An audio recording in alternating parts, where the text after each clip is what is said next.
Okay. Welcome back. Glad to have you here. As you know, I'm Juice Wanna. This is Old Your Gritty. This episode right here, where we're gonna start off by chapters. This chapter is the science of lying.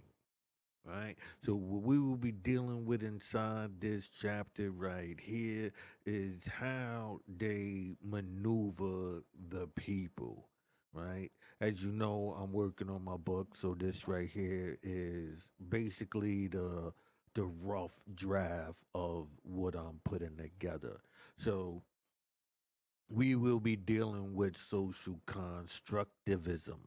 Now, keep in mind, in the year 2023, right, we hear social construct. Race is a social construct. So we will be dealing with what is being implied by these statements. And if you realize this, then you will start to understand how this system works. Just by hearing certain things, you will understand suggestion and how these bits of information adds to one grand scheme, right? So I'll just be really going over the green and the reds, anything in the blacks and all of that. I'll be skimming over just to make it shorter, right? So it says social constructism is a sociological theory of knowledge according to which human development is socially situated and knowledge is created through communication with others. That's key.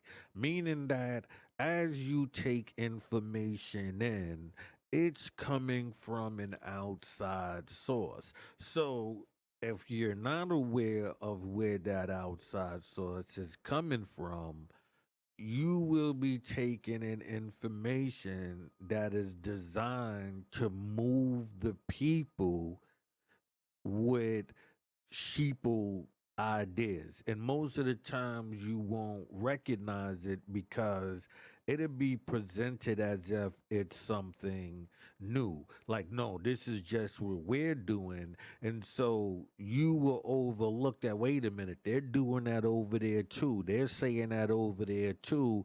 And then they'll try to get in front of that by claiming that this is the original and they're stealing it. But either way, how is this information becoming universal? And that's the key, through social constructivism or social construction and social constructism, right? Because there's three different layers to this, but they all working on the same concept, right? So people working together to construct artifacts, right? This is what the purpose is. These artifacts are the structure of thought, right? And the movement of the people. And we'll be getting into this when we say social constructism focuses on individuals learning that takes place because of his or her interaction in a group. You see, once again, it's how a person takes in information while dealing in a group. So that group could have an agenda, and in that agenda, is given to you because you are socializing within that group. Now, even if you go out of that group and there's, let's say, five other groups, and inside these five other groups, they still have the universal message. And that's what most people overlook.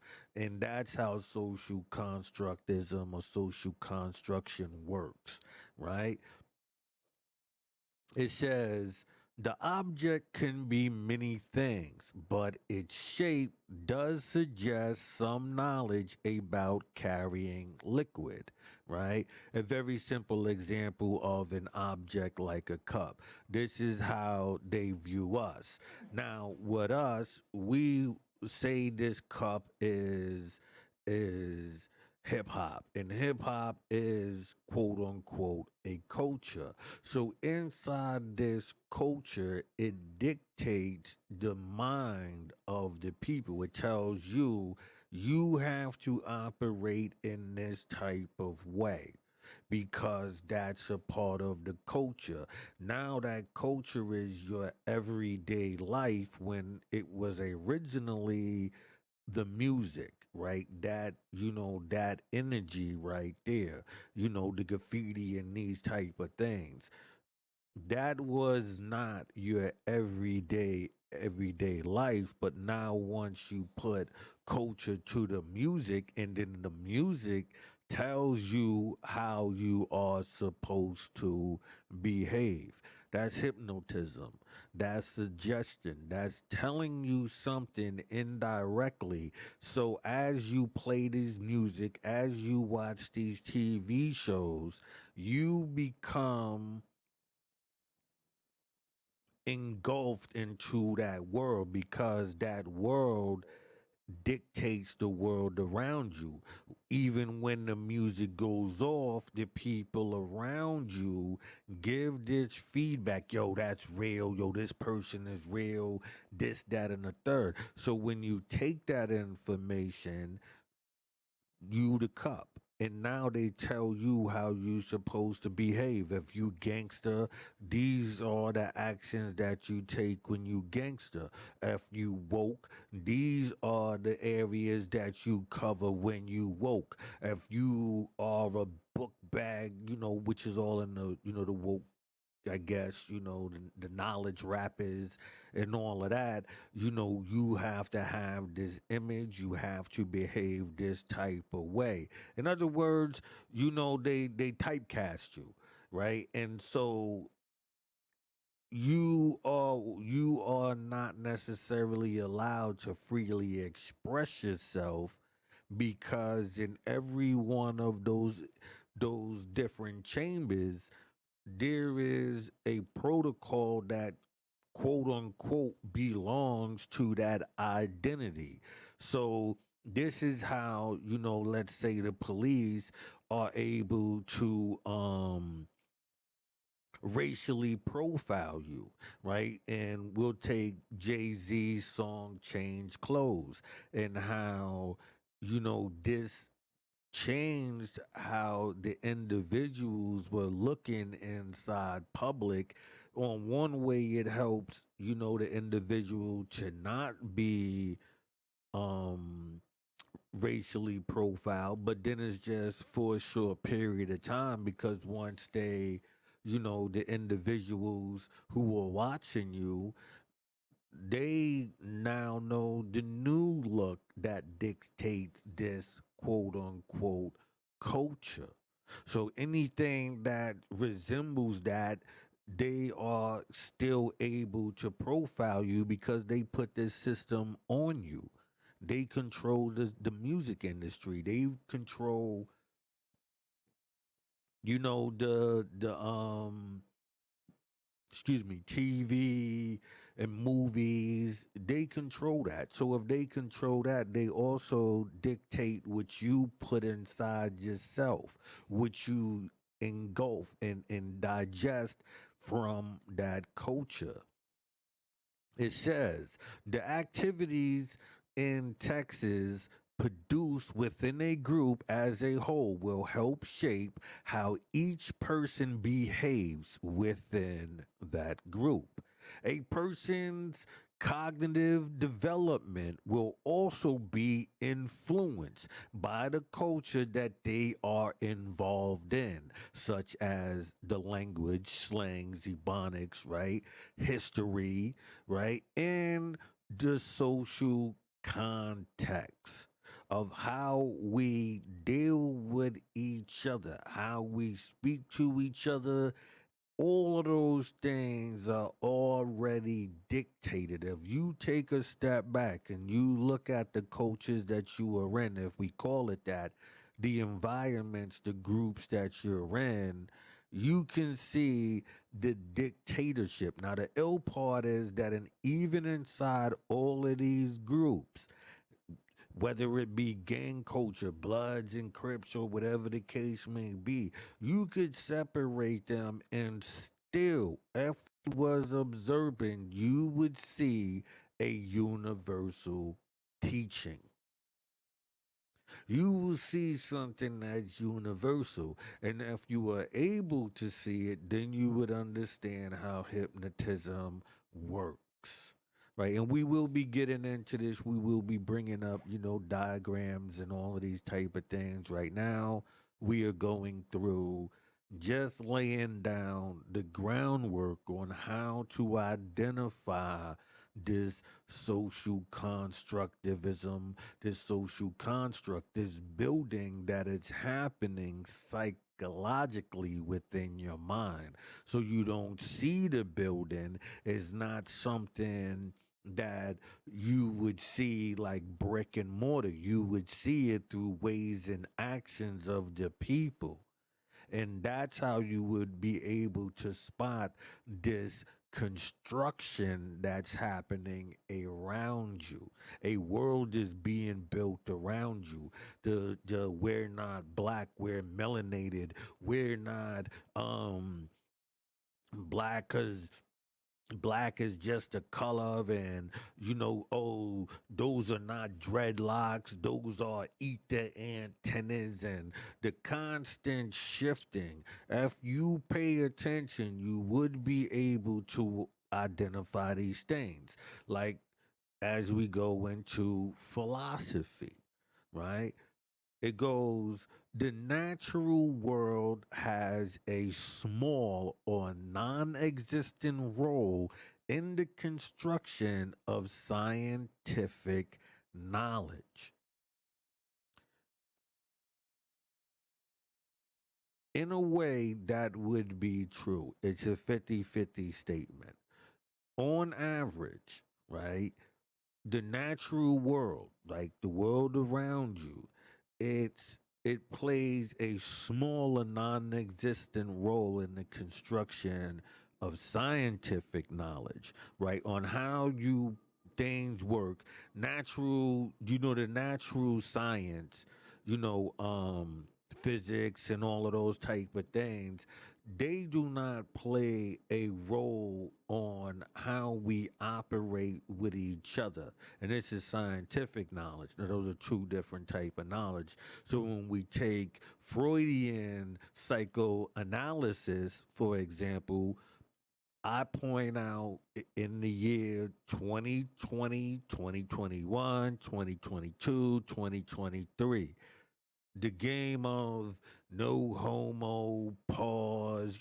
This is going back to probably, I would say, it's a good 20 years. It probably started like in 2000, right? Jay-Z, um Cameron and all of them. That was, this is how it became into the culture. So you wouldn't realize culture, right? So you wouldn't realize how this information is being passed around, right? Because the game is the suggestion, right? Because it's a two-way street.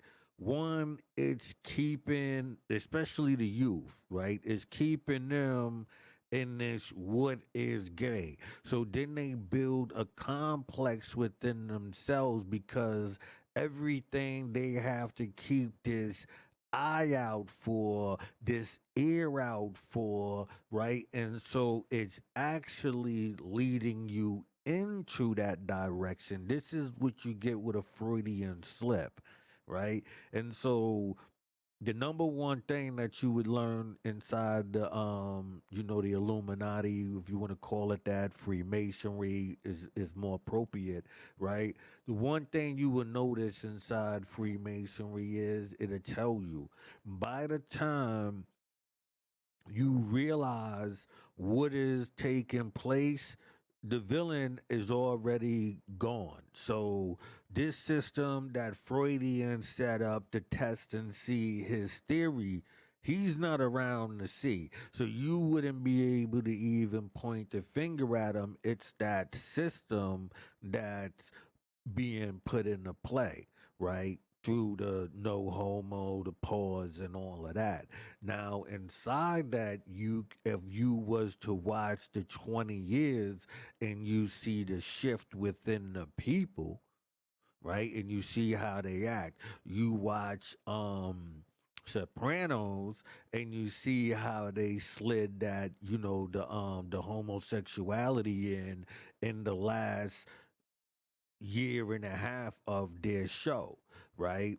And so you would pay attention to the talking to the psychiatrist. You see today, oh, mental health is real, and pardon me, mental health is real, and these type of things. So we can see from a period, and the reason why I'm using Sopranos is because you look at the big shows. You look at Breaking Bad. Those shows, the um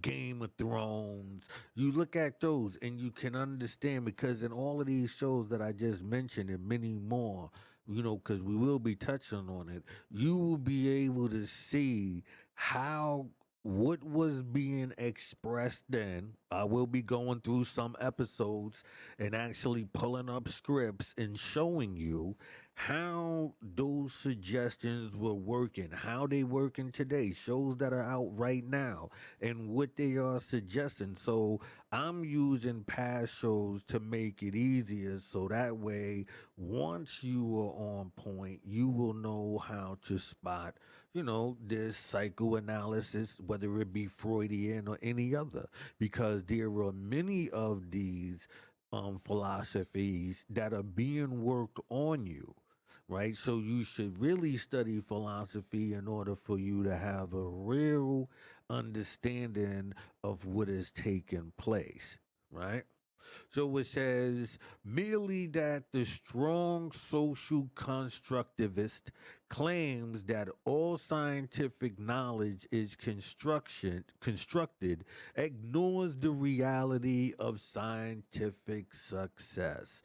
Right? So they're having this argument of whether or not, it does, this scientific knowledge in this natural, world, do they really not relate to each other, right? And so the science world is actually working its test on you.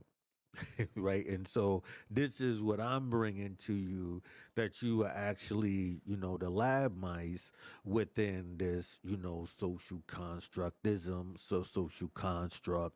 There's many different ways to saying that, right? One characteristic of social construct is that it rejects the role of superhuman necessity in either their inventions, discoveries of knowledge, or its justification. Right? In the field of invention, it looks to contingencies in playing an important part in an origin of knowledge, with historical interest and resources swaying the direction of mathematical scientific knowledge growth, right? So, in other words, it's saying in this field, right, that while you are creating something, right, does it play a part in the mind in making it go in one direction, right? This origin of knowledge, and can it sway the people to go into a different direction? Every day, let me tell you, I see this. I see social constructism at work, social construction at work. I see what is being built. I tell people it is building a communist world. right? It's communism. That's what it is, right? So then we got that. If you're asking me what is being built, I'm telling you, if you don't pull back from this, you're actually working your way into communism, right? And communism is an idea, this theory is always, working on and growing. Pay attention to the description of communism and you will understand this is basically the same thing.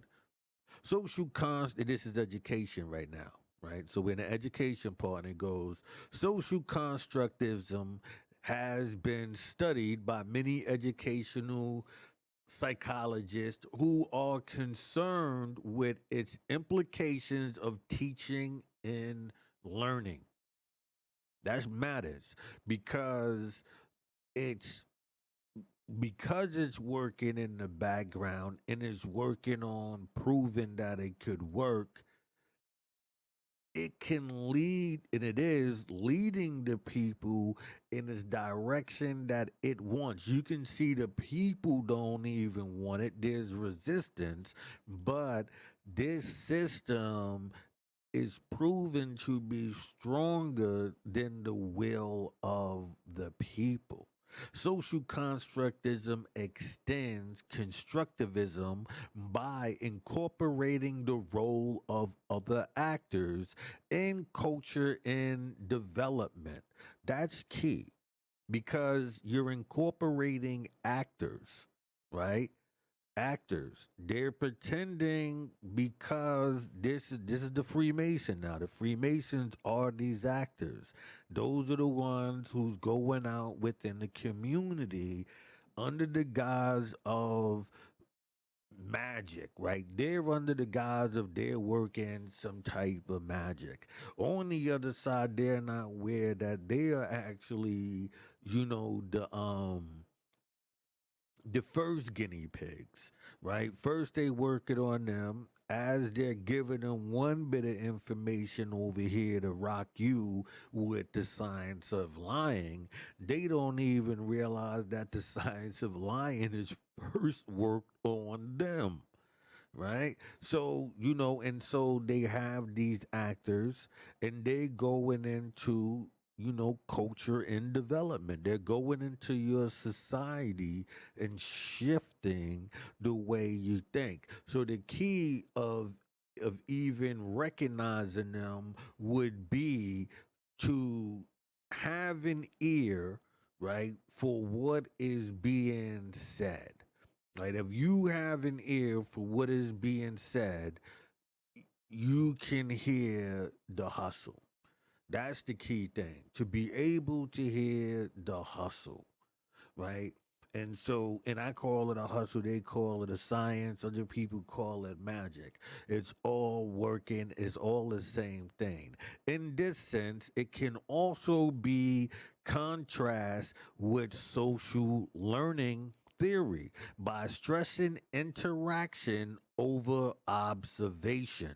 That's key because in order for this to work, they wouldn't want you to do what I did, which was be a loner, right? Me being a learner allowed me to be in groups, meaning because I'm not a person who's um limited, so I could be in messing with Bloods and still be cool with Crips. I could be messing with gangster disciples and still be cool with vice lords. I could be in a criminal environment and also be in a blue collar work environment and be comfortable in all of these environments and make each one of them uncomfortable with me around, but still recognizing me, right? So that means that recognizing me, allowing me to be within them circles, allowed me to observe while being there, while talking. I can be the most talkative person, but while I'm talking, I am studying the room. So people, they get so into whatever they're doing that they lose themselves within the crowd. Me, I'm never like that. I've always been like the song REM. That's me in the corner, that's me in the spotlight, losing my religion. Cause this is what just all gonna come down to, religion. You know, so with that, they are stressing how you interact within the group. Do this, leading you by what the group is supposed to represent, if that makes sense. So here it is, you're in a group doing what it's supposed to represent, and that is dictating your actions. Yeah, believe it or not, inside of these groups there is another group, and they are working not for you. They're actually working for the government. You know what I mean? So if you getting caught up in conflicts and all of this, and especially if they feel that you might be a threat, that's why the number one thing for me was always being a loner, a lone wolf. You know what I'm saying? A Sigma. That personality of, yes, I could be a leader, I just don't want to be. You understand what I'm saying? I could have used that same system, but it was not for me. I'm trying to break the people from the system. So anybody within that system is not trying to break you from it due to the fact that they're utilizing it. And they're utilizing it and not always the best ways. They can utilize it to get you removed. They could, because they have the inside track with the dudes, like you think of the mob and you hear made men. So then that means that inside of these organizations, they're all sitting around and engaging with each other. So they could say, hey, this person right here or that person right there, and things could take place, man. You could be a sacrificial lamb. So the best thing to do is, be a lone wolf. That's what I've always, had in myself, right? And it goes, studies on increasing the use of student discussion in the classroom both supports and are grounded in theories of social constructism. There is a full range of advantages that result from the implements of discussion in the classroom. Participating in group discussions allows students to generalize and transfer their knowledge to classroom learnings and builds a strong foundation on communicating ideas orally, right? So the key is to master orally so you can keep the people from actually reading and knowing. It's just like how you go inside a church and they'll jump you around from this verse to that. You're never really reading the story, so you never know what the book says. You know what you are told the book says. And that's key. You see, that's how this works.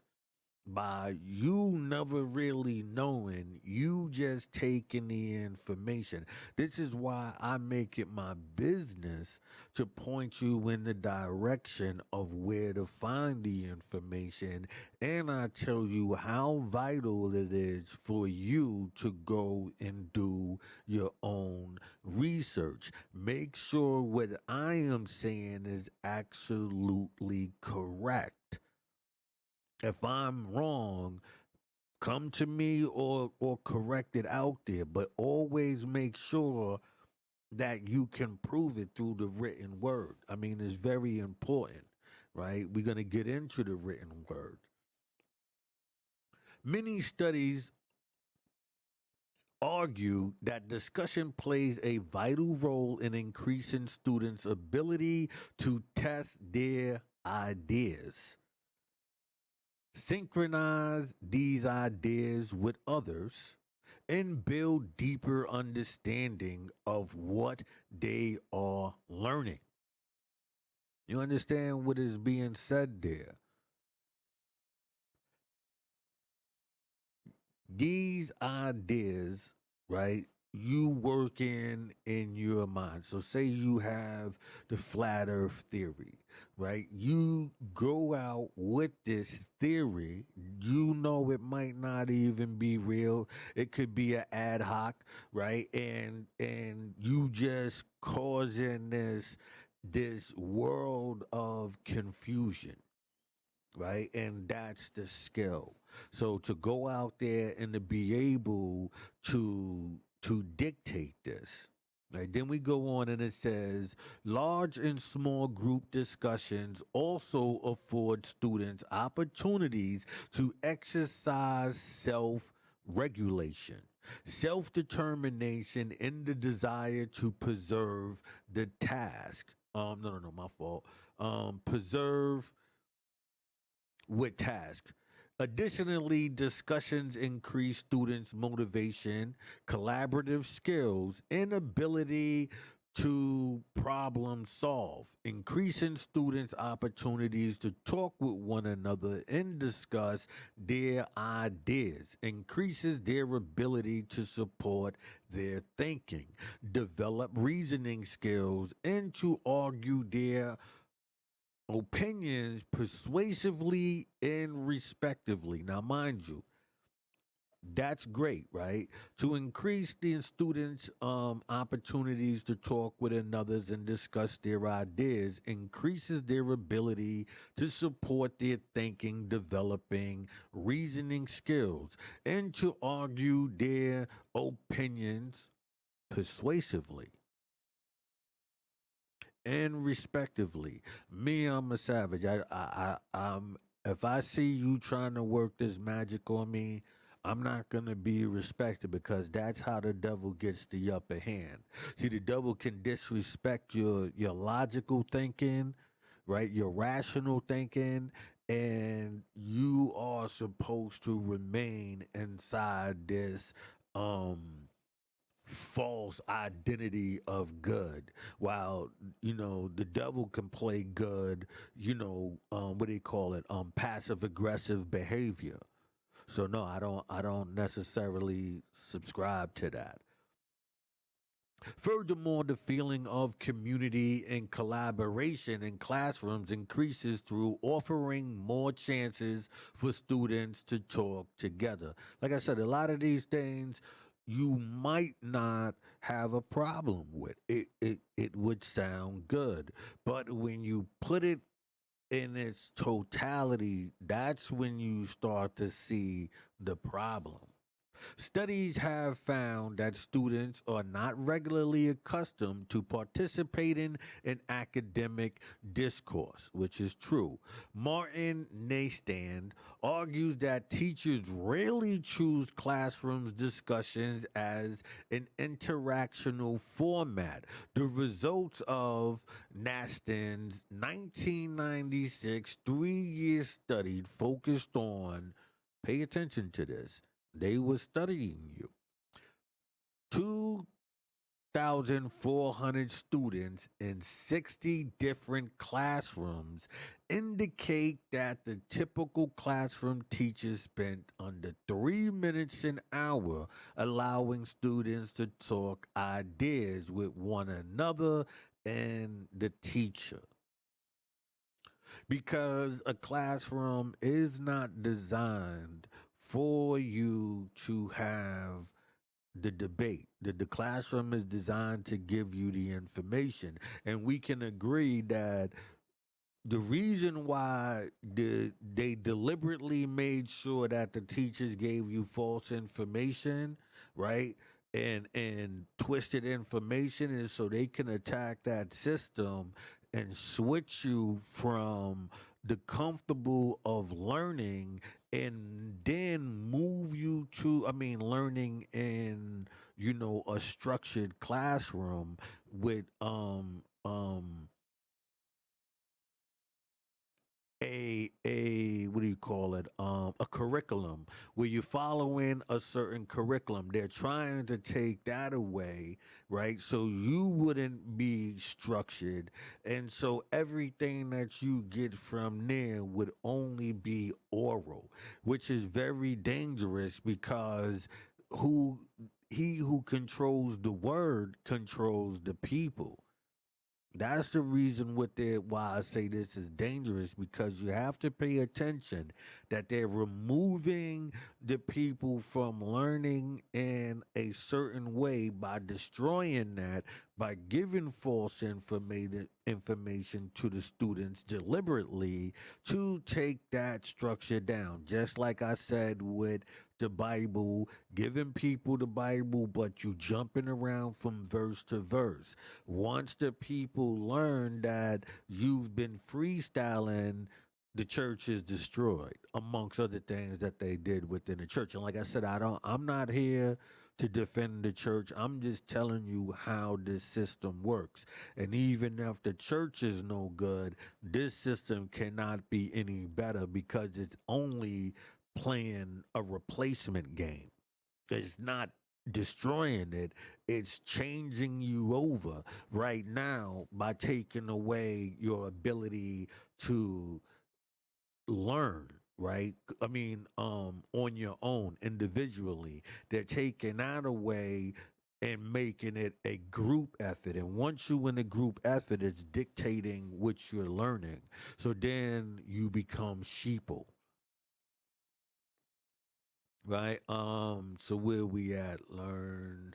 Teachers who teach as if they value their students think create learners, right? Discussion and interactive discourse promotes learning because they afford students the opportunity to use language as a demonstration of their independent thought.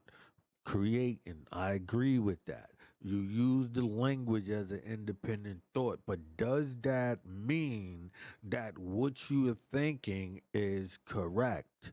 Right? Just giving somebody the ability to freestyle and say whatever they want is not necessarily learning, but it does give you the ability to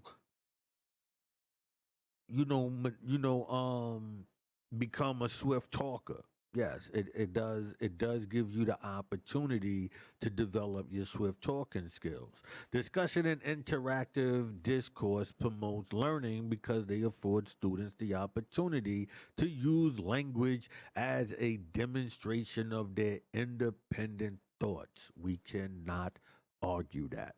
Discussion elicits sustained response from students that encourage meaning making thought negating with the idea of others. This type of learning promotes retention and in-depth processing associated with the cognitive manipulation of information. Understand that, right? This type of learning promotes retention and in depth processing associated with cognitive manipulation of information. This allows the people to be manipulated because it's all speculative. There would be nothing for you to point to. Now, which everybody knows this. This is how you would be shifted in or shifted to this day, right? Use common sense. Oh, everybody knows X, Y, and Z. Look over to such and say, right? Hey, Tom, right? Such and right, this is happening, or right, that is this. And that's the suggestion. Within that, you are leading an individual to a train of thought. You're telling them in advance what the answer should be by starting off with right. You're leading the mind to believe that it's correct, especially when you're pulling somebody in who might even tell you they not even sure. But when you said right to them, they shrugged their shoulders and said, "Yeah, sure." And now that person who's listening is also brought into this whirlwind of speculation. That's manipulation of information. I've seen it happen more than enough times to understand how that works. One recent branch of work exploring social constructivist perspective on learning focuses on the role of social technologies and social media in facilitating the generation of social constructed knowledge and understanding in online environments. You see that today.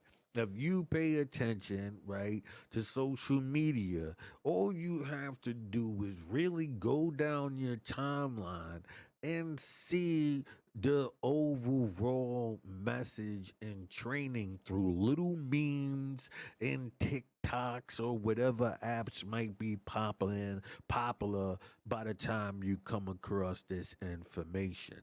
But as of 2023, we can say TikTok, Facebook, and Instagram are your number one environments of this online teaching grounds of gathering social knowledge. This construction of social knowledge you can see clearly through, these social media platforms. Easy. Okay, so now we're going to enter in, academic writing. And constructivist approach, the focus is on social, cultural conventions of academic discourse, such as citing evidence. That's like me doing right now. I'm citing the evidence and showing you what is Freemasonry, what is this science of lying, and I'm providing their words to show you what it is. Hedging and boosting claims. I don't do that, right? Interpreting the lecture to back one's own claims.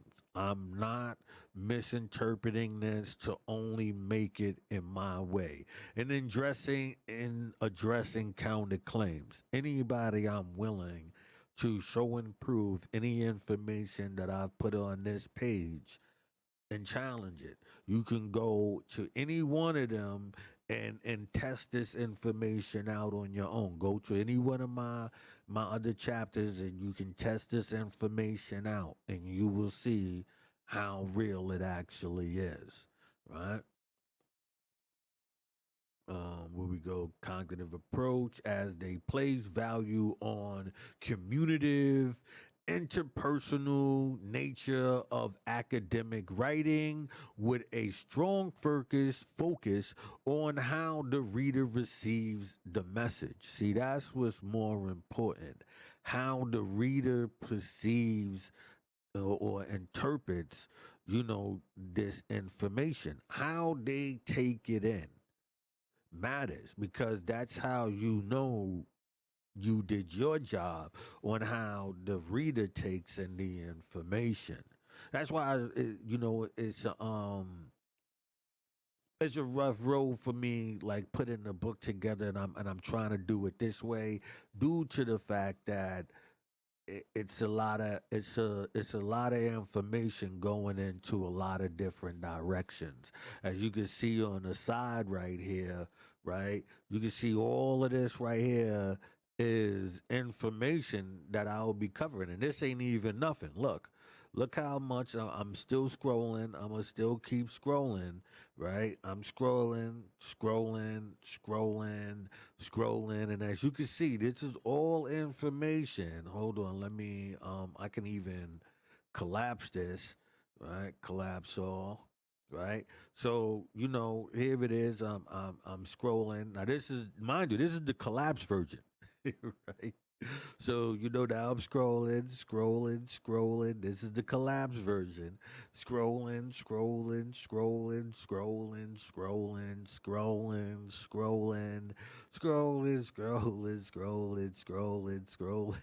It's scrolling.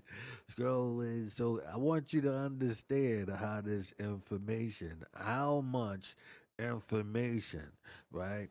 So it's designed to keep the people lost. You understand what I'm saying? That's the whole structure. So what I'm doing is laying out how to identify. All you have to do is look into the same things that I'm telling you. And that's it. You don't have to even believe me. I'm asking you, as you reading this, go and look into the information, get more in depth on it. Cause I'm skipping over things. You know what I mean? I'm going to the the fast route, right? Acts on citing other works and more than accurate attributions. It is an important exercise in critical thinking and the construction of an authoritative self. This is how it has to be. You have like it's telling you, because of this system, right? You become the dictator. You have to really want to know this information, or you let them dictate for you while you act like you know. I'm showing you how to identify it, right? So then we got constructive philosophy of education. I might not be saying his name right, but it's Jean Piaget, right? Constructed the theory of cognitive development, which describes how children represent and reason about the world. So they're studying you even as a youth, right? From your first gate out the door, you were put in this spell, right? Because this is all hypnotism. Everything that we're talking about right now lands actually into the realm of hypnotism and mesmerism, right? Constructivism is a theory of education which posits the individuals or learners do not acquire knowledge and understanding by passively perceiving it within a direct process of knowledge transmission. Rather, they construct new understandings and knowledge through experience and social discourse, integrating new information with what they already know prior knowledge. For children, this includes knowledge gained prior to entering school. So, as a child, you learn from your parents in the outside world. When you walk into the school system, they are implementing new information and you add on to what you have already learned. Hopefully, you've learned something. Now, if you are reading this and you start teaching your children this, by the time they enter the school system, because there's no late time to understand whether or not your child is a keen individual, somebody who is alert. And if you see them being alert, to keep them alert by not hindering their questioning, right? And providing real information. And if you cannot personally provide that information, work with them to discover the information.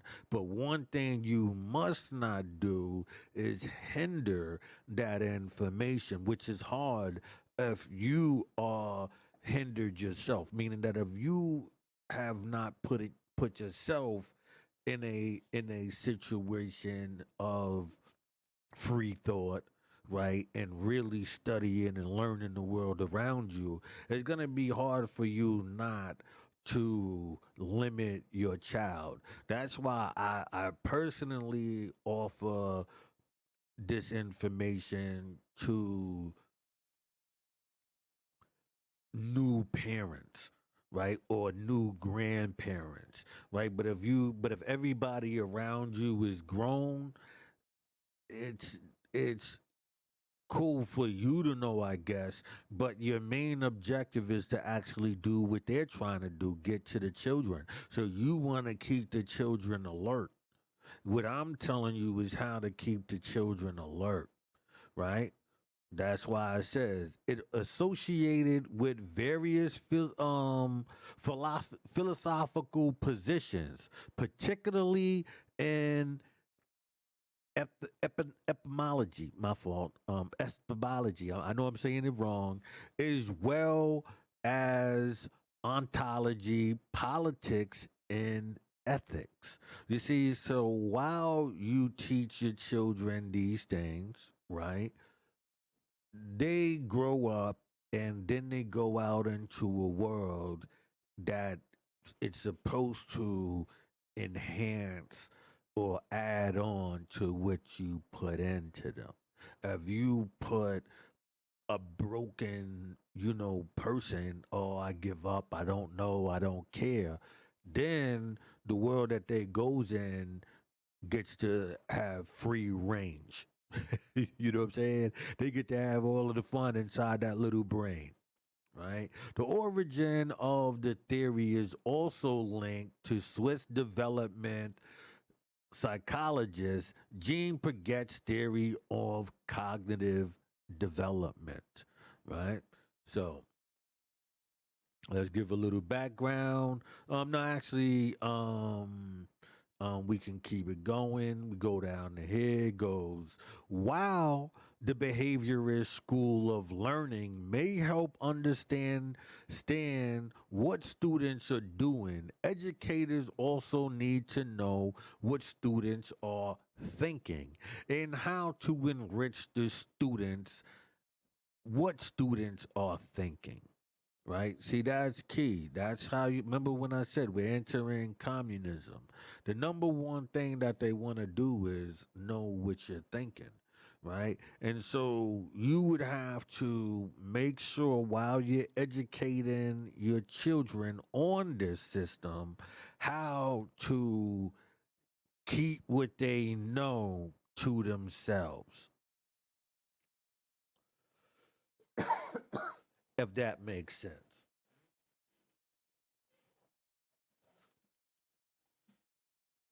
I thought I had some liquids here. I'm about to go get me something to drink real quick.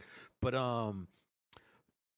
this is what you need to be paying attention to. They want to know how your children are thinking, so that way they know who is alert and who's not. And believe it or not, if they don't want you to, if they feel that your alertness is not beneficial to them, it's not going to be a good outcome. That's why when I'm telling you this information, I'm telling you early on.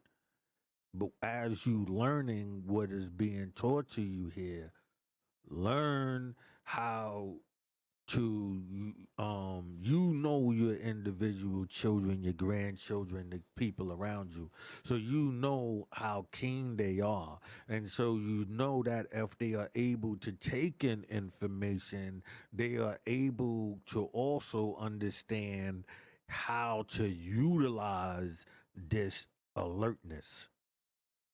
You understand what I'm saying? But get focused on how humans make meaning in relationships to interacting between their experiences and their ideas. Let me read that to you one more time.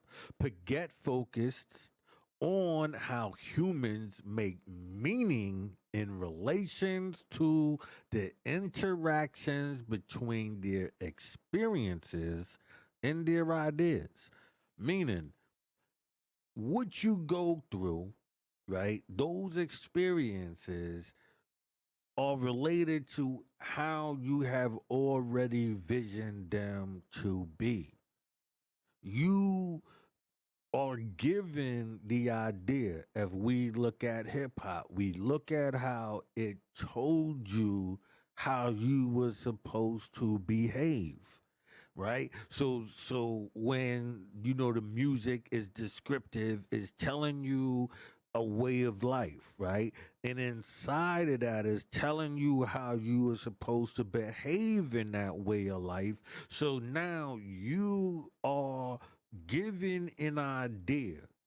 Now when you experience those, does it match your what you believed it to be?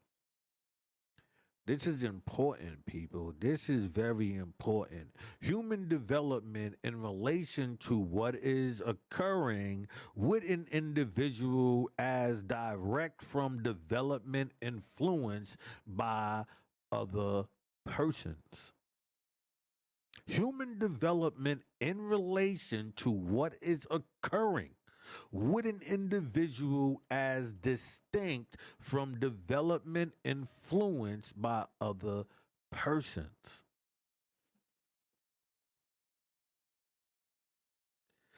You can't make this up. They are already designing you before you walk out the door. Remember, they have paid actors. They have the Freemason. They have the people who, once you engage into these conversations, they have a script already. If that makes sense, there's a dialogue already laid out for when this conversation comes up. Their job is to use that on you, right?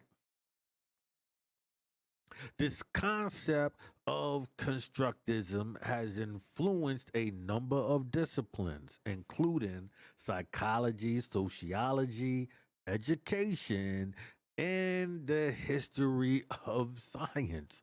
So they have already placed their tentacles in everything that you doing, that's around you. During its infancy, constructism examined the interaction between human experiences and their reflexes or behavior patterns. Called these systems of knowledge what? Schemes. We all know what a scheme is, right? A schemes are not to be confused with schema, the term that comes from scammer theory, which is from information processing perspectives of human cognitions, whereas Paget schemes are content-free schemata, right? The plural of schemes are concepts. For example, most humans have a schema, right, for grandmother egg or magnet. Right? Understand what a scheme is, man. This is all the hustle. Okay? History. Earlier educational philosophies did not place much value on what. Wait. Early educational philosophies did not place much value on what would become constructive ideas. Children play and explorations were seen as aimless and little of. Wait, pardon me. Sorry. Let me take this for the top. Here's history, right? Earlier, educational philosophies did not place much value on what would become constructivist ideas. Children's play and exploration were seen as aimless and of little importance. But what happened? Jean Baguette did not agree with these transitional views. He saw play as an important and necessary part of the student's cognitive development and provided scientific evidence of his views. Today's social constructive theories are influential throughout the formal and informal learning sectors. Everything that you see right now, they have placed these things out there. They are testing it on you. They are testing it. They're testing it on your children, and you are not even aware because most of the time you're not even paying attention to it. You know, that's the real thing about it.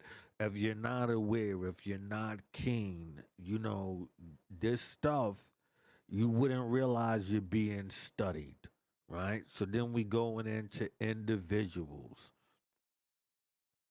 The formalization of constructivism from a within the human perspective is generally attributed to James Paget, who articulated mechanisms by which information from the environment and ideas,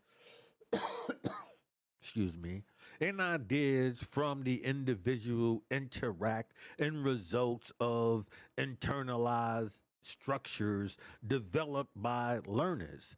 He identified processes in a simulation and accommodations that are key in this interaction with individuals construct new knowledge from their experience, right? This is individuals. So as an individual, how you get your information, right, is let me pardon me. I wanted to make I want to make sure I'm saying it as correct as possible, right? The formalization of constructivism from a within the human perspective is generally attributed to Jean Piaget, who articulated mechanisms by which information from the environment and ideas from individuals interacting in results in internalizing structures developed by learners. Right. So as you take in this information, remember, you're taking outside information. You're learning from this information. It doesn't mean that what you are getting is correct, but you are learning from this information. And when we learn, we usually attribute and you know, add it to our makeup, right? So if you have a group that can place these thoughts in you, make you a gangbanger, drug dealer, whatever, to keep you out of the way. This is what this whole thing is about. To show you how they are setting up they are setting up a system to keep you out of the way, right? When individuals assimilate new information, they incorporate it into an already existing framework without changing the framework, right? So when you take this new information and you know how to be a gangbanger, drug dealer, you you take it in, but you don't like change the game because you don't feel that the game, like they say, um hate the player, don't hate the game. So you would keep the game the same. All you do is just become a new person within the game. This may occur when individuals' experiences are aligned with their internal representation of the world, but may also occur as a failure to change a faulty understanding. For example, they may not notice events may misunderstand input from them, or may decide that an event is a fluke and therefore unimportant as information about the world. In contrast, when individuals experience contradict their internal representation, they may change their perspective and experience to fit their internal representation. When you don't know information, right? Say the word karma. You hear people, oh, somebody, did you wrong. They cursed you out. And they turned around and bump into a pole. They call it karma. They don't know that that's not karma. They just know something. They put it into their world and they just didn't understand it but made it out to be whatever they want. And so when you tell them, no, that's not what karma is, they will try to maneuver it to, well, nah, that everybody knows, like I said, make this thought a reality because that's the way it was given to you. According to the theory, accommodations is the process of reframing one's mental representation of the external world to fit new experiences. As I just told you, accommodating can be understood as the mechanisms by which failure leads to learning.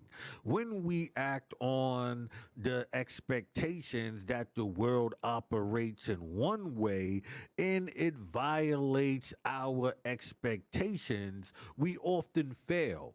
But by accommodating this new experience and reframing our model and the way the world works, we learn from the experience of failure or other failures. Right? So this world that is being constructed, remember we're talking about Freemasonry, construction, right? And so when we hear constructivism, we should automatically know that this is a part of the Freemasonic system, right? Constructive learning and interventions, right? The importance of background and culture of the learner. You understand what I'm saying? The importance of the background and culture of the learner. Social constructism or social constructivists encourage the learner to learn to arrive at his or her version of what? The truth. Influenced by his or her background, culture, or embedded world view. You got to understand, they told you based on your environment how you are supposed to think and act. And that's real messed up because now you are trapped. You can't even move because you might not say me, right? I've never been into um labels, right? Never been into labels my whole entire life, right?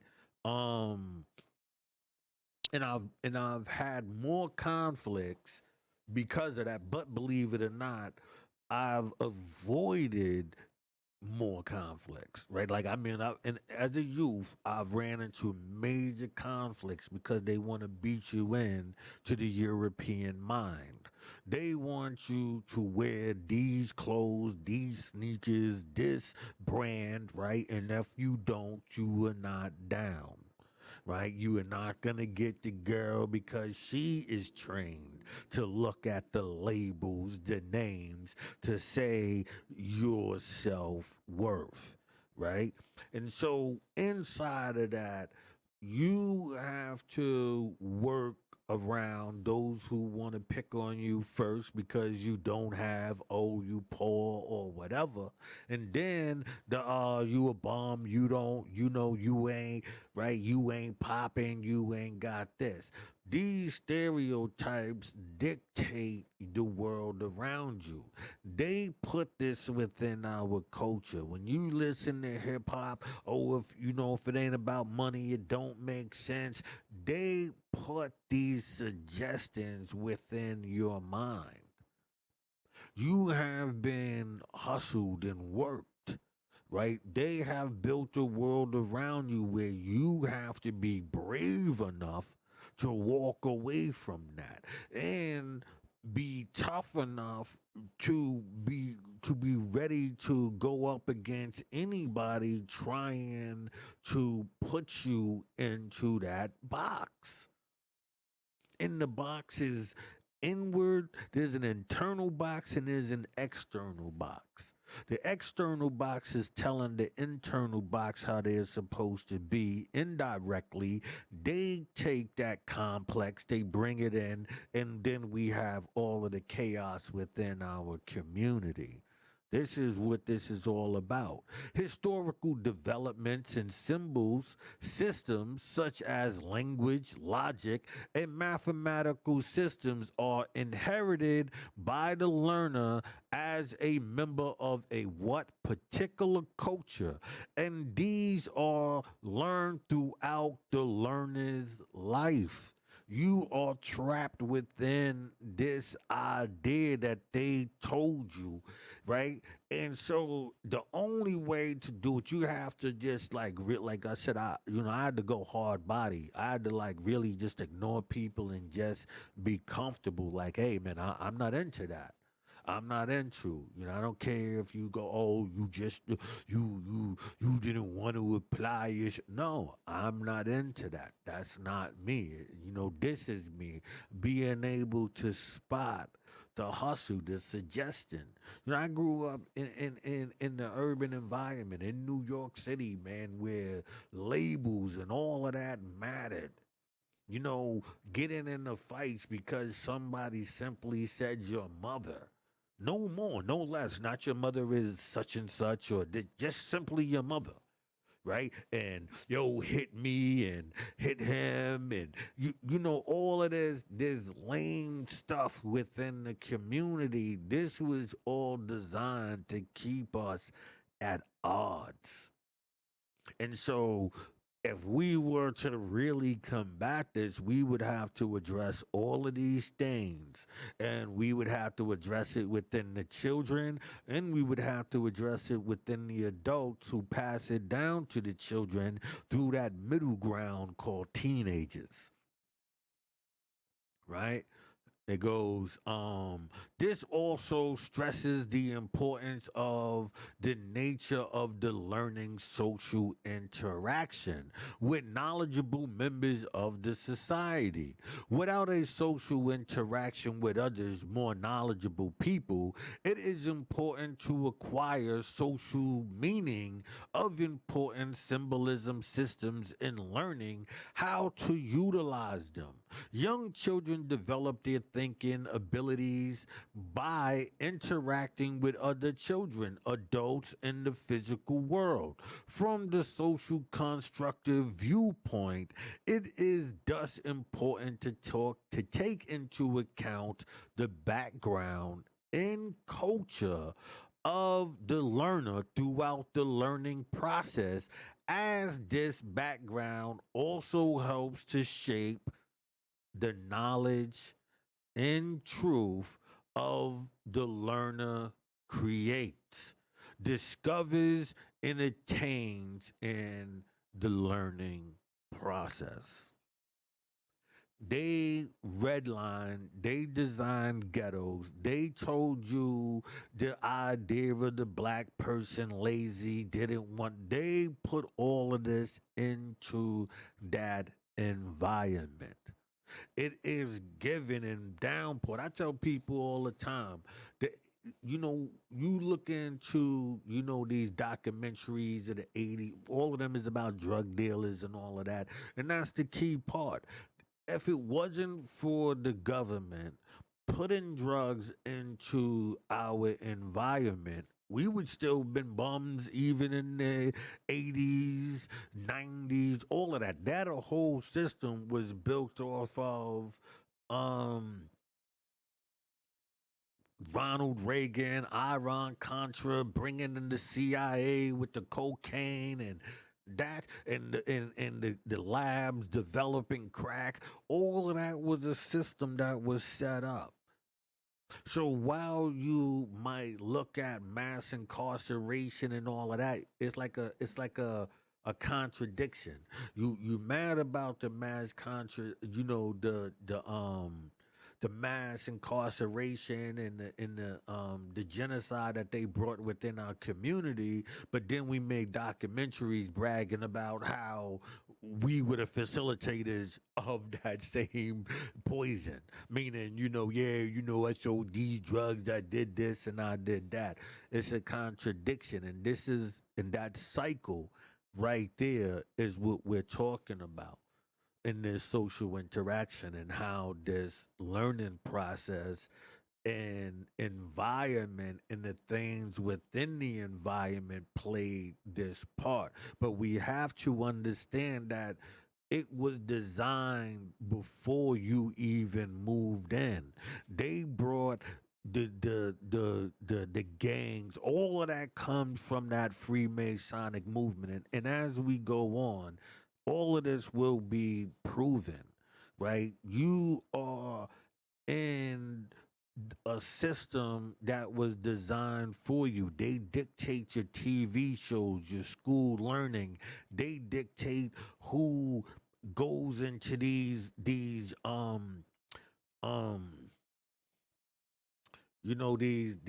these private clubs of the elites, and they get to walk around all snooty and high and mighty, and so they get to pass this information down because you look at them as somebody with something. Like they said, if it don't make money, it don't make sense. If you ain't out here trying to get a dollar, then what are you doing? Right? You just living for nothing. All of this science, this talk, they are allowed to say that because if you listen to even their speeches, they was getting it from the movies, the TV shows, and they was just bringing whiteness with a black voice. So this was all constructed, and we have to understand what this construction is doing, right? So, responsibilities for learning, hawkedness, discussions, methods, right? Motivation for learning, right? Go look into those things. I'm like, as you can see, I'm just drifting over those, but those are things you want to look into, right? The role of the instructor. This is what the stuff I'll be touching on, right? So let's look at these Freemasons. What's their role? According to social constructivist approach, instructors have to adapt to the role of facilitators and not teachers. Whereas the teacher gives a didactic on I don't know if that's well, hopefully that's right. Didactic lecture that covers the subject matter. A facilitator helps the student to get to his or her own understanding of the content. You don't even need to understand it, just your own understanding. Is that how you understand it? Then good. You see what I'm saying? In the former scenario, the learner plays a passive role, and in the latter scenario, the student plays an active role in the learning process. The emphasis thus turns away from the instructor to the content and towards the student. This dramatic change of role implies that the facilitator needs to display a total different set of skills than that of the teacher. The teacher tells a facilitator, ask. A teacher lectures from the front. A facilitator supports from the back. A teacher gives answers according to a set curriculum, meaning that you know whether you were right or wrong. Facilitators provide guidelines and create the environment for the learner to arrive at his or her own conclusion. It does not mean to be right. A teacher mostly gives monologue. A facilitator is continuous dialogue with the learners. A facilitator should also be able to adapt the learning experience in midair by taking an initiative to steer the learning experience to where the learner wants to create value. If this does not tell you that you are actually not learning, you're living your own truth, you they need you, right, to just live your own truth. Whatever is gonna make you happy while being a sheeple, right? Because they're telling you these things are not important. How are they telling you? By letting you come up with your own conclusions of it, whatever the way you want to take it. But I'm going to steer you in the way that you should take it.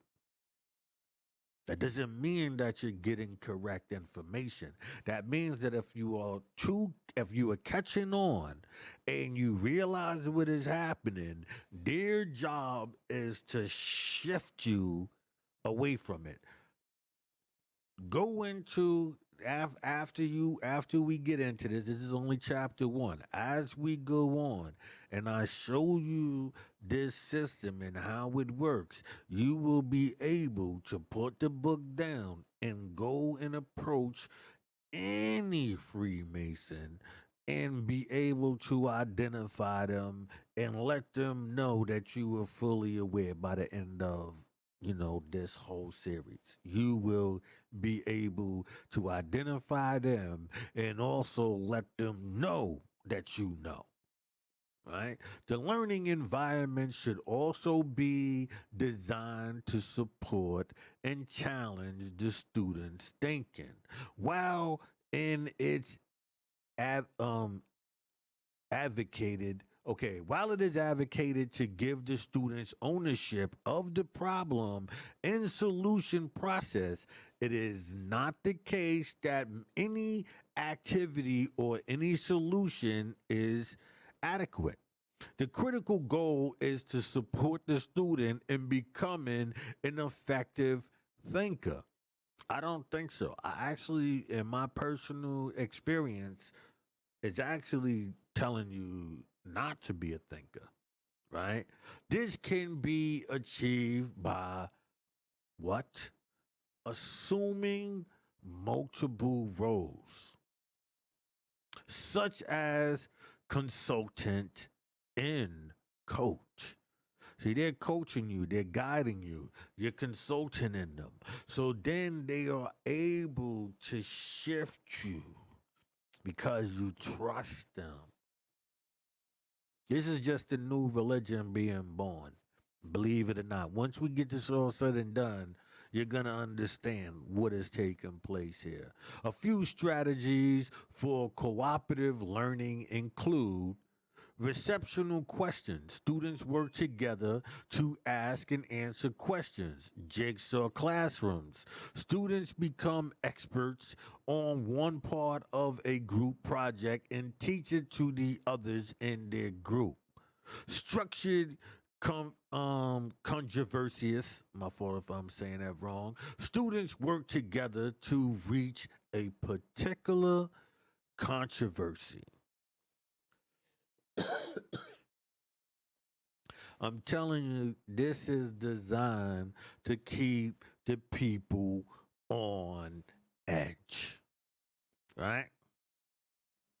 So let's calm down here, right? So we're gonna skip over. This is good relationships between instructors and student, right?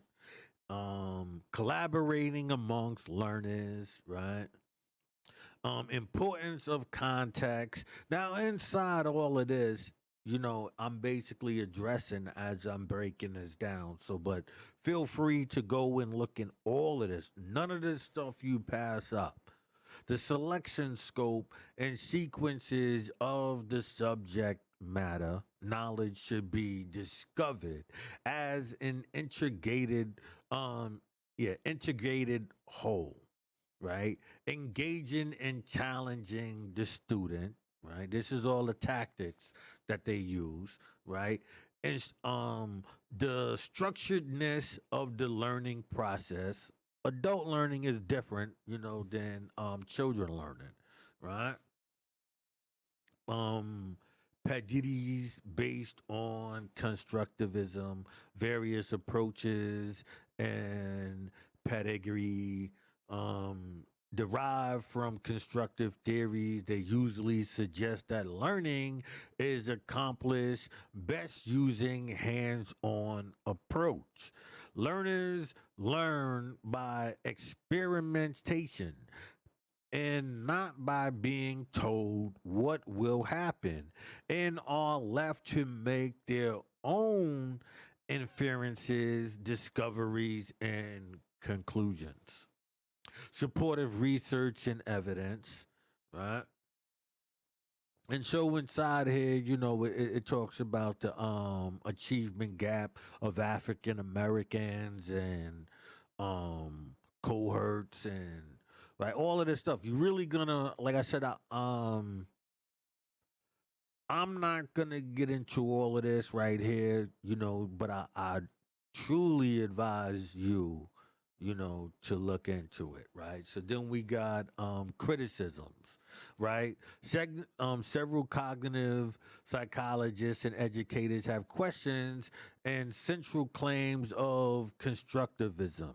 It is argued that constructivist theories are misleading and contradict known findings, right? And this is in Matthew. Matthew said this in 1993. Attempts to sketch the influence of constructivism is current mathematics and science education, aiming to indicate how persuasive Aristotle's implicit my fault is within it and what problem constructive face on that account. Look into Aristotle. This is one of the people you're definitely gonna want to understand if you want to see how this is leading into communism and all of that. Like everything that I'm saying, Aristotle, Socrates, those are like your two you're gonna want to, study. So we're gonna climb down here the bradle of the criticism, right? We're gonna pass this. Um, we go criticism, discovery based on teaching techniques. Like I said, these are the things that I've already I basically brought to light. Right, the math wars and discovery based on teaching techniques. You might have noticed. What's my man name? Um, Terrence Howard, like he was doing the thing about the math and one and zero. All of that is all a part of the student's role in formulating, representing, clarifying, and communicating and reflecting on ideas leads to increase in learning.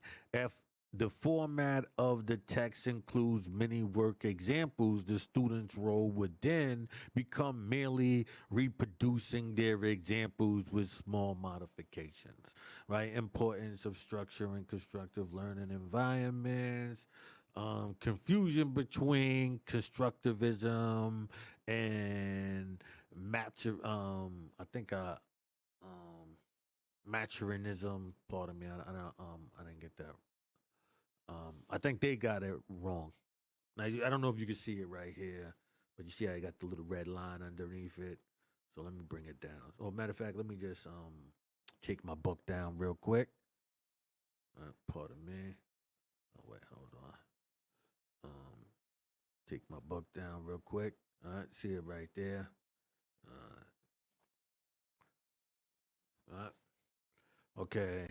So we're just gonna come down. We're gonna leave out of constructivism and let's go into social constructism, right? So now we're into social constructism, right? So, social contractism is a theory of sociology, social theology, and communication theory, which processes that certain ideas about physical reality arise from collaborative consensus instead of pure observation of said reality. Right? Just understand. I'm gonna bold this all up for you here. All right. Social constructism is a theory of sociology, social ontology, and communication theory, which proposes that certain ideas about physical reality arise from collaborative consensus instead of pure observation in said reality. So, like I'm telling you, the whole time and then we go, wait, we're gonna keep reading here, right? The theory centers on the notion that meanings are developed in coordination with others rather than separately by each individual. It has often been characterized as neo Marxism and also neo Kantian theory, and that social constructism replaces the transcendental subject with concept of society that is in the same dis- descriptive and normative. While some social constructs are observed, for instance, money or the concept of currency, and that people have agreed to give it importance, value. Others are controversial and hotly debated, such as concept of self identity.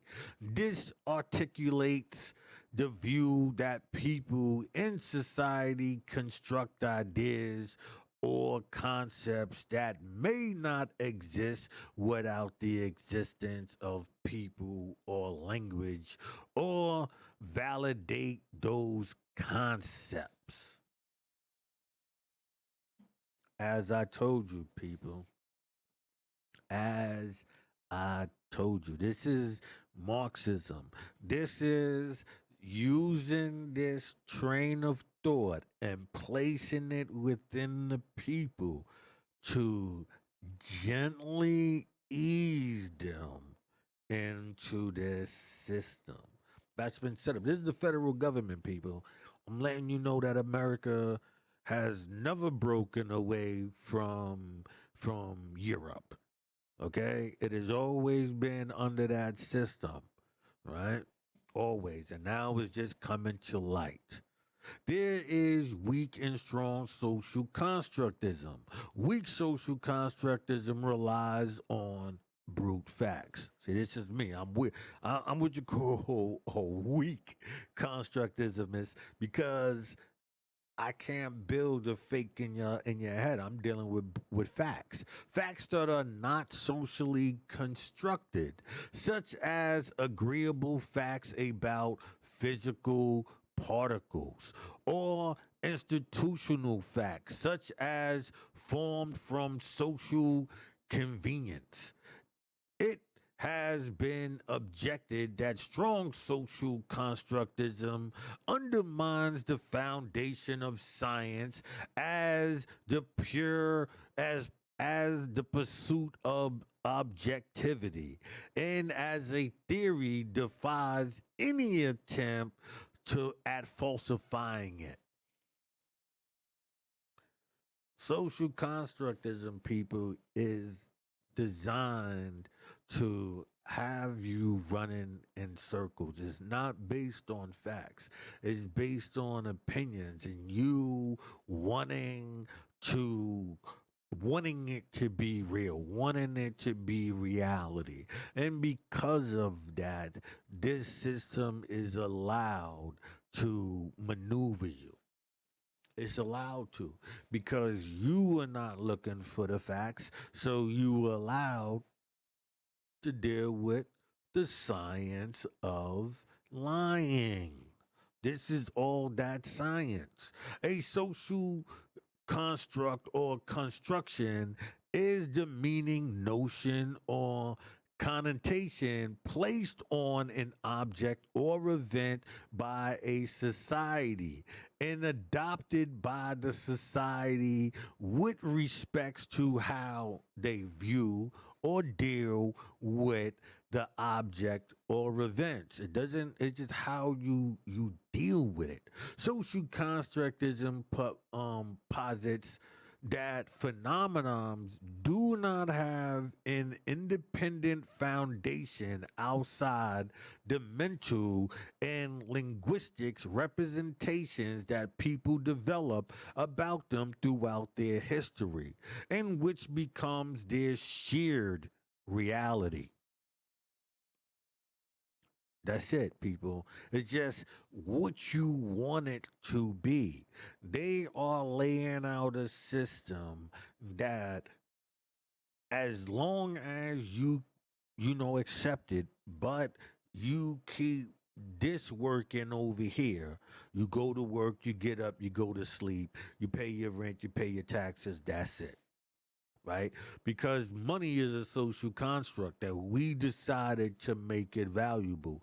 We decided to make diamonds, well, diamonds, a lot of them copper and all of that, they are valuable in natural science, electricity, and all of those type of things, right? So because it has value over there, we made these things valuable in our daily life as if, a diamond us wearing it you know, has a value outside of monetary. So we have to say, oh, yo, yeah, it's for spiritual. And, you put all of that stuff on it because in reality, it has no value, right? And so this system is designed for that. Social constructism, right, deposits that phenomenons do not have an independent foundation outside the mental and linguistics representation that people develop about them throughout their history, and which becomes their shared reality. From the linguistics viewpoint, social constructism centers means as an internal reference within language. Words refer to words, definitions and other definitions, rather than to an external reality.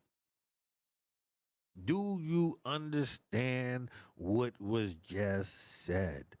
From a linguistics viewpoint, social constructism centers meanings as an internal reference within language. So, words refer to words, definitions to other definitions. That you're just going to be keep running in a circle. What does that mean? They just give you another word that means that it's like talking to a thesaurus. It's like talking to a thesaurus and running you into circles, right? And so let's go down to origins and see if I'm giving you this reality, right? Right here. Interpretation, constructed reality, reality. See? So they going back, it's just a circle. You making up, right, what you think which was already given to you. Imagine somebody gives you a thought. You accept that thought as truth. And with that, when you go out into reality, everything that you see, you're basing that on this interpretation that you was already given, a constructed reality. Yo, you're black. Oh, you ain't gonna have you gonna have these strikes against you. It was already constructed. The way you interpret that to the rest of the world and your actions upon it, right? We black people don't go swimming. Black people don't go in the woods. Black people would never go and investigate, and that's how those people get killed. Even though these things might sound good, all of those attributes are negative because you are supposed to explore, you are supposed to go and investigate, but they already placed in your mind that this is what you do not do, right? And so we can go back to the 16th century. In the 16th century, Michael Del Montean wrote, "We need to interpret interpretation more than interpret things." You are going to spend more time arguing the words like they tell you, oh, the etymology of this word and it meant this, and all of that is designed to keep you running in circles. And as long as they can play that game on you, the group who's playing that game on you can place information within you. In 1886 or 1887, Frederick Nestian put it similar. Facts do not exist, only interpretations. So they are taking away the facts. They're only giving you interpretation. So then that was, mind you, this is 1800s. We can go back to the 1600s. Now we in the 1800s. So now we into the 1900s. In his 1992 book, Public Opinion, Walter Lippmann said, "The real environment is altogether too big, too complex, and too fleeting for direct acquaintance between people and their environment. Each person constructs a pseudo environment that is a subjective, biased, and necessarily abridged mental image of the world. And to a degree, everyone's pseudo environment is a fiction. People live in the same world, but they think and feel in different ones. White world, black world, the Asian world, right? The rich and the poor, the crook and the cop, right? These are different worlds that are all within one environment. They all in America. America is the society, right? But inside that society, there are different pockets. And each one of those environments, their reality is different, but it was designed to be different. Lippmann's environments might be called reality. His pseudo environment seems equivalent to what today is called constructed reality. Social construct. Social constructism has more recently been rooted in symbolic interactionism and phenomenology. Keep that in mind because as we get into Freemasonry and we understand operative and speculative, phenomenons is in the speculative. So, right, and remember when we look into Freemasonry, it tells you it deals with symbolism. So we have social construct. Freemason building, right, has more recently been rooted in symbolic interactionism. Symbolic is the key word, right? Interaction on, you're dealing with things in a symbolic way. Egypt, woke, in these communities, that's the symbolic interaction. In phenomenology, speculation, and how to use that speculation to move the people. Whitbegger and Luckman, The Social Constructism of Reality, which was published in 1966, this concept found its hold.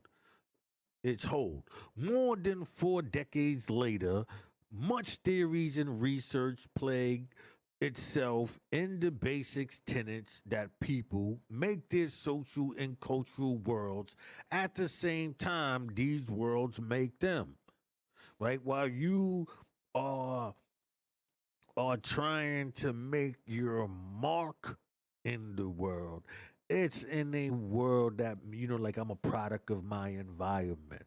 Right, I sold drugs, robbed, murdered, killed, whatever a person might say is because his environment made him, right? And even though the law, act like it doesn't care, they know that they all played a part in this.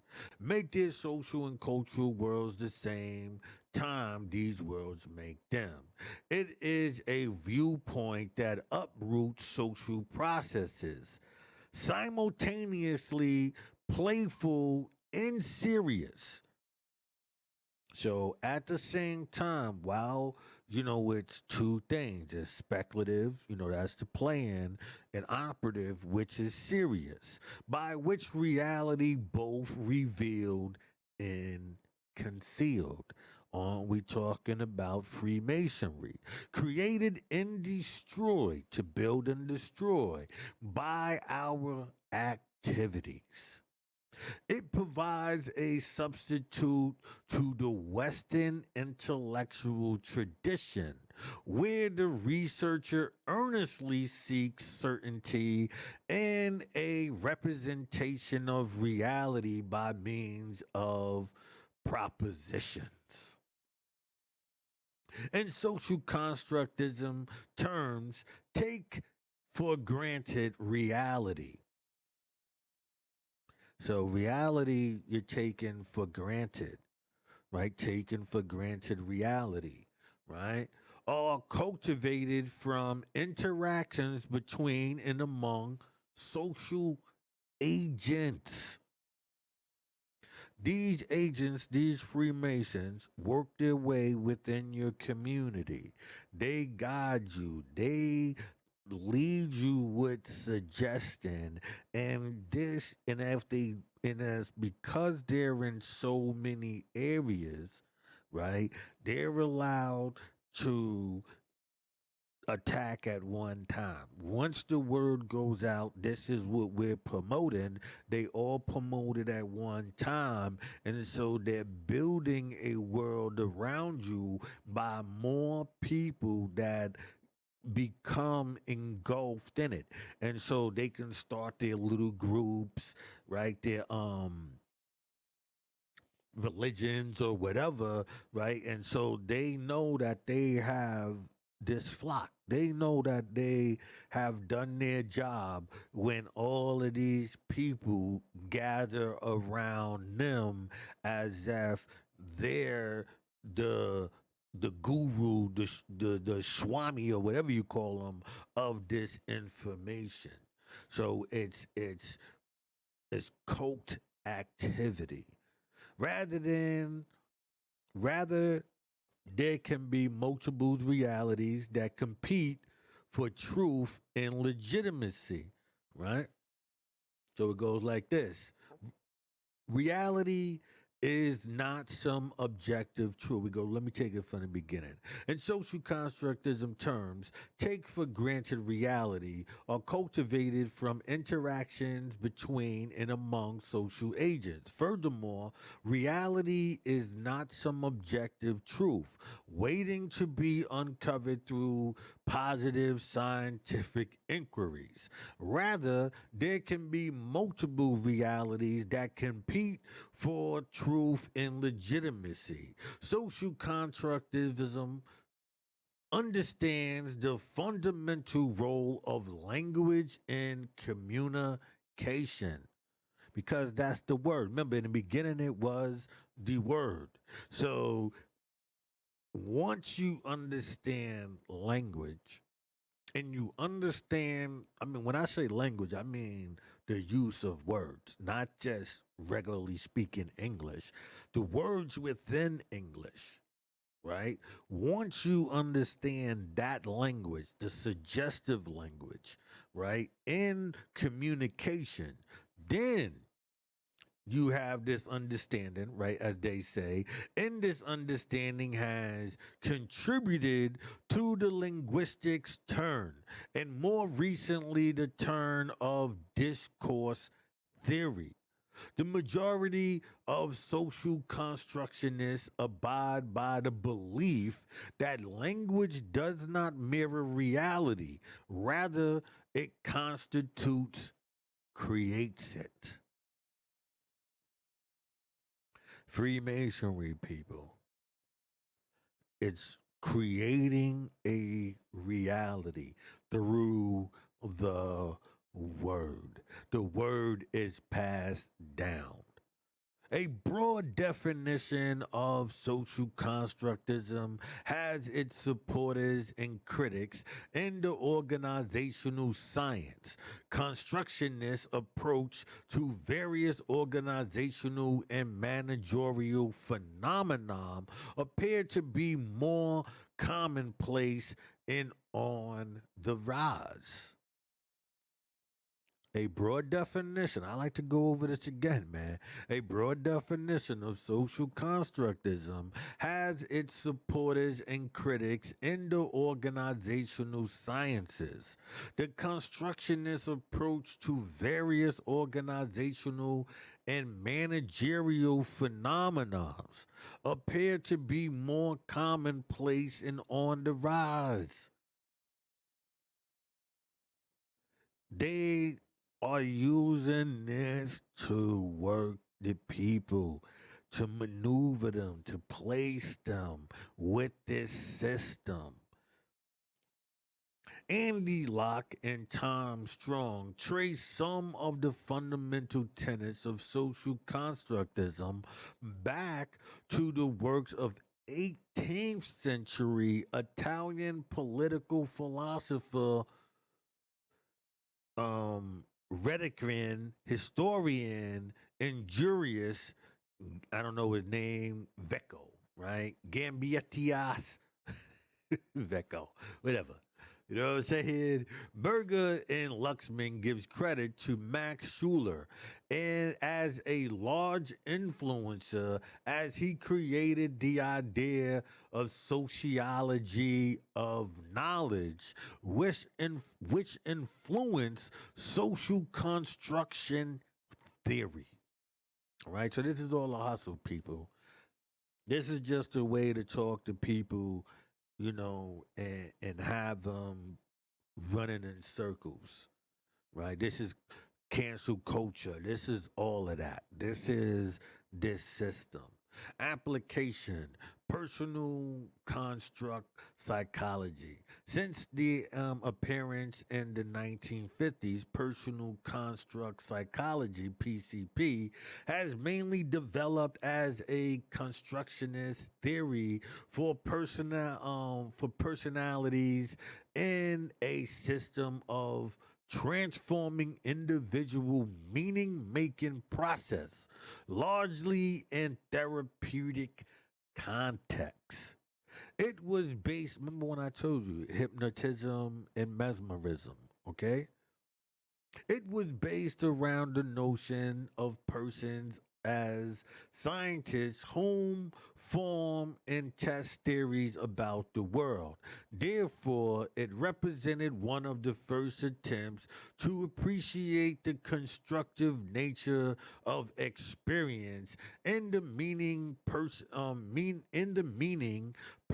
give to their experience. Social constructism, SC, and others hand mainly developed as a form of critique. It was judging other things, right? And inside that critique, and right, it tells you, aim to transform the oppressing effects of social meaning making processes. Over the years, it has grown into a cluster of different approaches, Freemasonry, right? With no single SC position. However, the different approaches under the generic term of social construct of what? Loosely linked by some shared assumption about language, knowledge, and reality.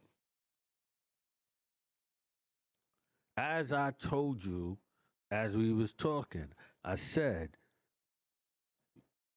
if you want to know what is taking place, all you have to do is deal with all of these groups.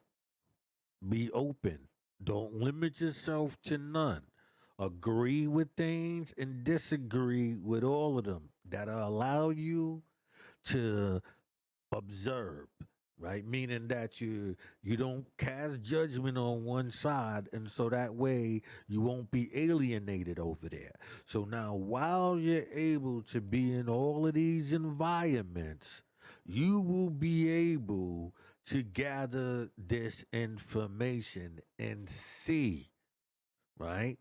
These links, how even though they loosely linked, right? Because of this assumption, this language, and this knowledge, and this reality.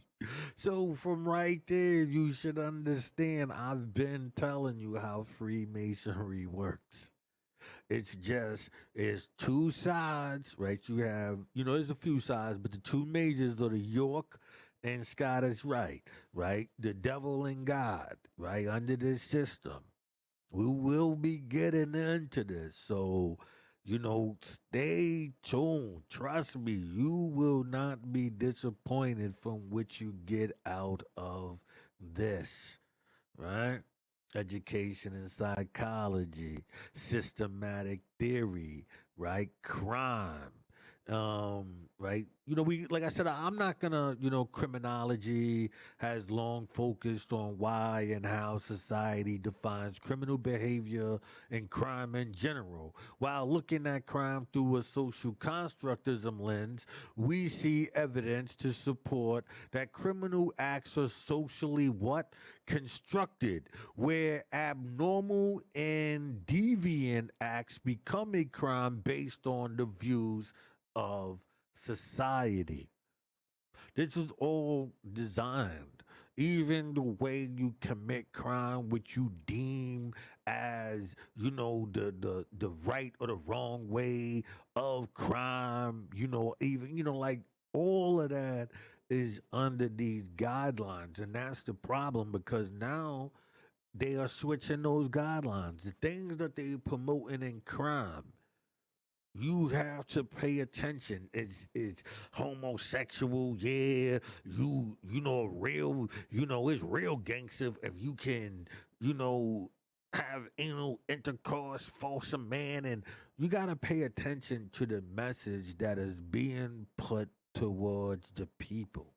That's why I stay away from people. Once I hear certain things, I go, nah, you in that system, I can't mess with you. Right? Relates to individuals, identifies, construct that reality and deviant behavior. If someone has constructed the identity of a madman or criminal for themselves based on a society definition, it may force them to follow that label, resulting in criminal behavior. They're telling you the same exact thing that I'm telling you, right? If if your society has been designed for you, redlining, um, green booking, I believe it's called green booking, right? Sundown out of town. These things have put you into a mindset. You don't realize it because the devil is crafty. The devil is very, very crafty, right? Communication studies, right? The collection of essays published by Galens and Leeds Hortz in 2009 should be also used to anyone interested in how social construct actually works during communication. So if you want to learn how this works in communication, go look into their papers. They got essays as papers. And this is a bibliographical review of social constructism as used within communication studies. And this was published in 2016. It features an overview resource from that disciplinary perspective, right? This collection was a result of results of a conference held in 2006, sponsored by the National Communications Association. Okay, as a summer institution entitled Catching Ourselves in the Act, a collaboration of enriched or disciplined thought, social constructionist approach. Now, inside of this is how they train the people how to maneuver.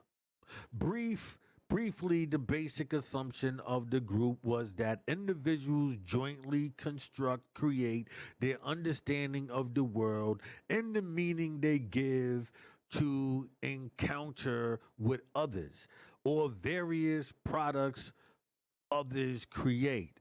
At the heart of the matter is the assumption that such meanings are constructed jointly, that is, in coordination with others rather than individually. Thus, the term of choice most often for is social construction. So you understand what I'm saying? And so during the discussion at the conference, participated developments and common list of principles. So as they're there, this is what they were working on, right? This is how it works. Communication is the process through which we construct and reconstruct social worlds. That's what they're telling you, how what their plans is. Communication is constitutive. Communications make things. Every action is consequential. We make things together. We construct the social worlds we share with others as relations begin. We perceive many social worlds existing simultaneously, and we continue to shape them. Other people's social worlds may be different from ours. What we inherit is not our identity. The six. No behavior conveys meaning in of itself.